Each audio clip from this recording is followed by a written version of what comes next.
Hey Wade, just wanted to give you a quick update. Okay, so the model is done. The one on the right, that was the original scan. This one is freshly modeled, so all the flat spots are flat.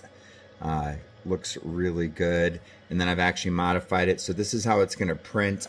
And then I added these little extra lips on the inside on both sides. So on this part and that part, so there's something to glue together. But it'll chemically weld the whole seam. But you might need to sand that down around the outside. But it looks good. I'm going to get it printed tonight and tomorrow. It's going to take a couple of prints. I got to print this in 2 different pieces because that's as large as it'll fit on my largest printer. It's a big part.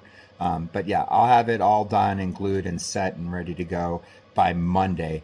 Let me know what color you want before I start the print. I can do it in black or white. If you're going to paint it a dark color, I'd probably go with the black, so that way if it ever gets scratched, you don't notice it. Yeah, just let me know if you want black or white.